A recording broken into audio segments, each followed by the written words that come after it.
Welcome sa aking YouTube channel. At sa video na to, another sharing knowledge na naman po ang isi-share ko sa inyo. At ang gagawin natin is kung paano yung magtanggal at magpalit ng bushing ng electric fan.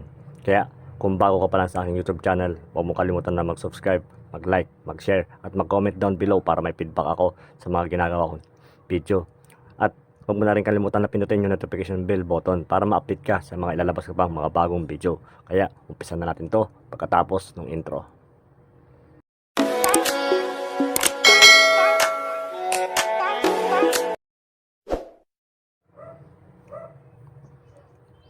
Paano ba magtanggal at magpalit ng bushing sa pinaka madaling paraan? Yun po yung video at nagagawin natin ngayon. Yun ang i-share ko sa inyo. Itong gagawin ko is yung sariling diskarte ko kung paano ko ginagawa o tinatapos yung trabaho sa kung paano magpalit at magbalik ng bushing ng electric fan. Maraming klase ang pwede mong paraan na pwede mong gawin sa pagpapalit at pagbabalik nung bushing ng electric fan. Sa iba't ibang gumagawa nito, may kanya-kanya silang diskarte. Pero yung i-share ko sa inyo at ipapakita ko sa inyo is yung sa akin, yung diskarte ko. Sana matutunan nyo at pwede nyo rin gamitin sa pagdi-DIY repair nyo. Sa pagtanggal ng bushing ng electric fan, may dalawang paraan akong ginagawa kung paano matanggal ng madali itong bushing. Yung iba kasi, ang ginagawa, tinatanggal ng buo yung pinaka crown nung lock nung bushing. Pero sa akin, ang ginagawa ko, ganito. Meron akong bakal na ganito na nilalagay ko dito sa ibabaw niya. Yung malaki to na pwedeng kasya dito. Tapos pupukpukin to ng martilyo para lumabas yung bushing sa loob. Saan ko ba nakuha to? Nakuha ko yung ganitong klase ng bakal dun sa mga electric fan din, kagaya nito. Yung pinaka lagayan nito, yung tornilyo niya dito, yung parang ito. Bali, dyan ko kinuha yung sa may electric fan. Sa may electric fan ko rin nakuha. Bali, hahanap lang kayo ng bakal na ganito na pwedeng kumasya dito. Parang kagaya nito. Na hindi siya lulusot. Tapos ang gagawin nyo, pupukpukin nyo ng martilyo. Ito. Pababa. Para matanggal itong bushing. Parang ganito. Kuha lang ako ng patungan. Tapos, pupukpukin natin ng martilyo. Yan. Tignan mo, tanggal na siya agad. Yun yung unang paraan ko kung paano ko tanggalin yung bushing. Bali, ang gagawin mo lang siya kanya, lalagay mo dito, tapos pupukpukin mo pababa yung bakal na to para matanggal ito na mabilis. Yun yung unang paraan ko kung paano ko tanggalin yung bushing. Ito naman yung pangalawang paraan kung paano ko tinatanggal yung bushing. Bali, kumukuha lang ako ng panundot ko na medyo manipis. Tapos, sinusuksok ko dito sa pinakagilid. Tapos, ibubuka mo yan. Yan. Bubuka mo yan. Lahat yan, gagawin mo. Sundutin mo. Tapos, tataas mo. Tapos, hanggang sa bumuka sila lahat. Yan. Yan lang yung paraan ko kung paano ko tinatanggal yung bushing.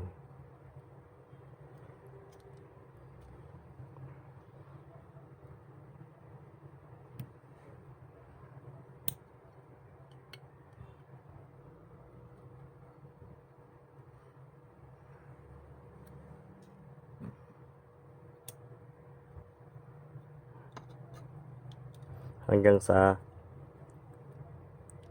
matanggal na siya.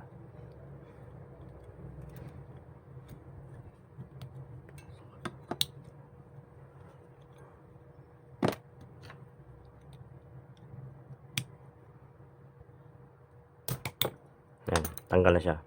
Bali, gagawin mo, Bubukahin mo lang yan isa-isa para patanggal mo to yung bushing na to. Yun yung dalawang klase ng paraan kung paano ko tinatanggal yung bushing. Pero sa kahit anong paraan na yun, pwede naman yun gawin.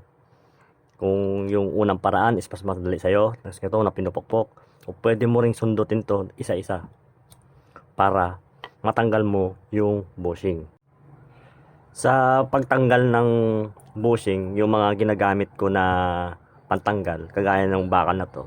Ito, bali isang nagdi-DIY, dapat mag-isip din tayo ng mga paraan kung paano mapapadali yung trabaho na gagawin natin.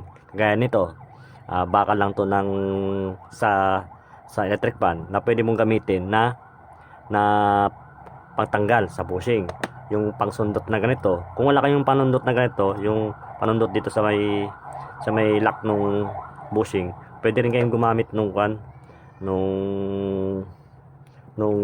flat screw na maliit, yung manipis lang yun dito, tapos para kumasya lang dito, para pangangat nyo dito sa crown nya, sa pinakalock ng bushing. Yan, pwede rin, basta manipis lang siya. Kahit anong manipis na pwede na matigas is pwedeng gamitin para pangangat doon sa crown. Yun po yung mga diskarte ko sa pagtanggal ng bushing. Yun yung dalawang klase ng paraan.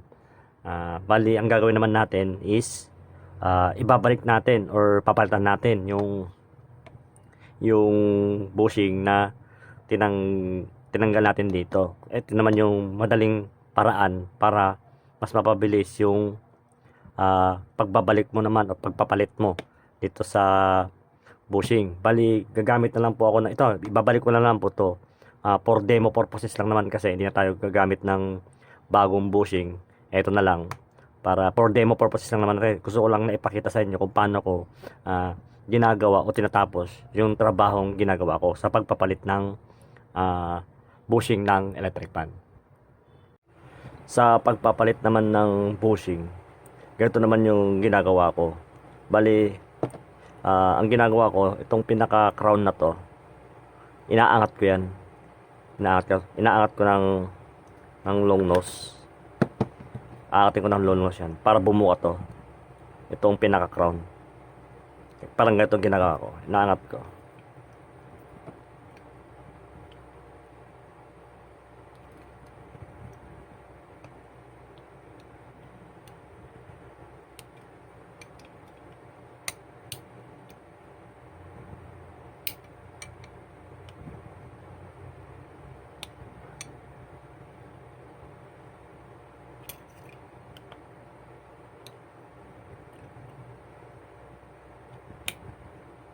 Kaya pansin nyo, nakaangat na. Yan o. Maangat na siya. Para siyang bulaklak na bumuka na ganon. Yan.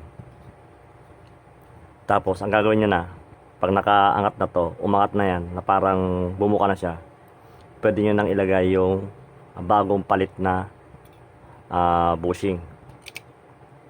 Yan.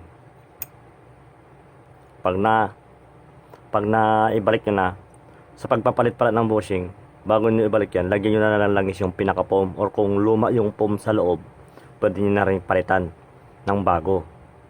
Tapos kapag nailagay nyo na yung bushing, pansinin nyo, kahit kamay nyo, pwedeng ibalik to. Tingnan nyo, diba nakabuka na siya? Tapos pipihit nyo lang siya na ganyan, diba? Ang nangyari, nag-lock na siya. Hindi na siya gumagalaw.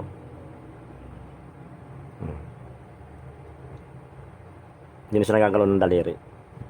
Ngayon lang ako kabilis magbalik ng bushing. Bali, yung pinaka crown, iaangat mo yan para bumuka. Pag bumuka na siya, ilalagay mo yung bushing. Tapos, ultimo daliri mo, pwede mo na siyang ibalik yung bushing. Maglalak na siya. Yan. Ganoon lang po kabilis magpalit ng bushing. Ito yung diskarte na alam ko pag medyo gumagalaw-galaw pa yung pinaka bushing dito, kapag medyo maluwag pa, ang gawin nyo naman, pag naibalik nyo na ganon, napihit nyo na ganon, at gumagalaw-galaw pa yung bushing, ang gagawin nyo, pwede na naman siyang itulak o pukpukin ng martilyo yung mga pinakagilid-gilid na nung crown para humigpit lalo yung bushing sa loob para hindi na masyado gumalaw.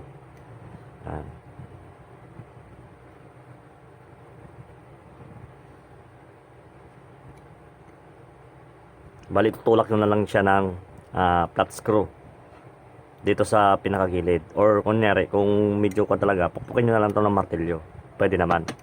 Gawin lang po yung diskarte na ginagawa ko sa pagpapalit ng bushing. Kaya hanggang dito na lang ang aking video. Sana'y may natutunan kayo at sana'y nagustuhan nyo yung ganitong klase ng video. Huwag mo yung kalimutan na mag-subscribe, mag-like, mag-share at mag-comment down below para may feedback ako sa mga ginagawa kong video. At syempre, huwag mo kakalimutan na pinutin yung notification bell button para ma-update ka sa mga ilalabas ko pang mga bagong video. Kaya hanggang sa muli, this is Croy Narang Officials. See you sa next video.